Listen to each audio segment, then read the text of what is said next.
Moneywise Interviews is brought to you by Valley Strong Credit Union.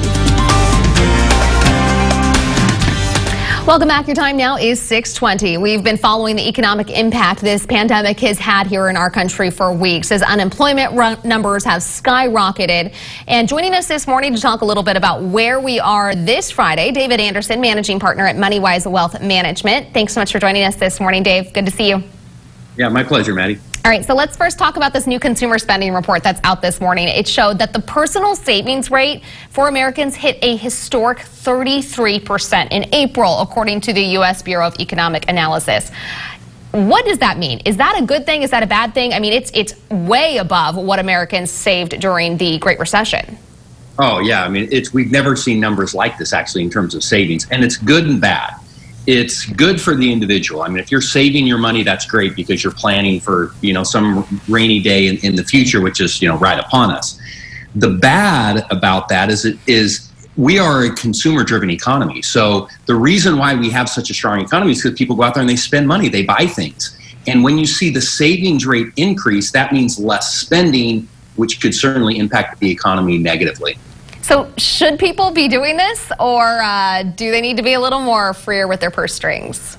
Yeah, what I tell people is I say focus on yourself. So certainly we want people spending money, but individually, if you're having trouble financially and you can save that money, save that money. I would worry about your own economy first. Okay, yeah, and speaking of the spending rate, it also showed that April's spending rate dropped 13.6%. So do you think that people are not spending because they are, planning for the future, being smart, or do you think it's more because there's really just not an opportunity to spend a lot right now because so many sectors of our economy have closed down?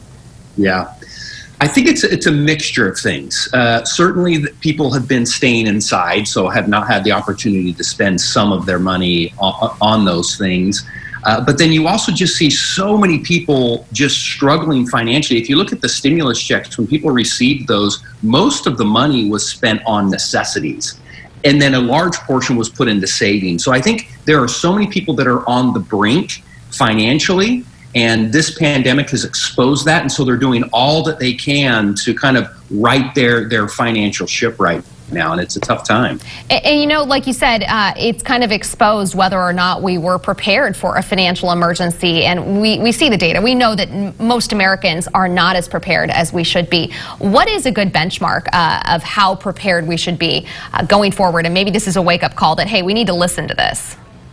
Yeah, the first thing that I would use as a benchmark is you talked about the savings rate being so high. What we're going to see is as the economy continues to open, that savings rate is going to come back down. People are going to start saving, or start spending rather than saving. What I would tell people is make sure you continue to keep your savings rate high. You want to do something that prepares you for the next time this happens. I mean, you have experts saying, hey, this might come back in the fall. So you need to be ready for that, and you need to be saving, preparing your financial house, so if that happens, you're more ready this time. How much should they have saved? How many months worth of expenses? I would, ideally it would be 3 to 6 months of living expenses. Now that doesn't mean 3 to 6 months of your income, because you probably don't spend all of your income on living expenses. So add up all of those essential things that you need to pay your mortgage or your rent, the bills that are required, add those up and then have 3 to 6 months of cash to spend on that. All right, David Anderson, managing partner at Moneywise Wealth Management. Thanks so much for your input this morning, sir. We appreciate it.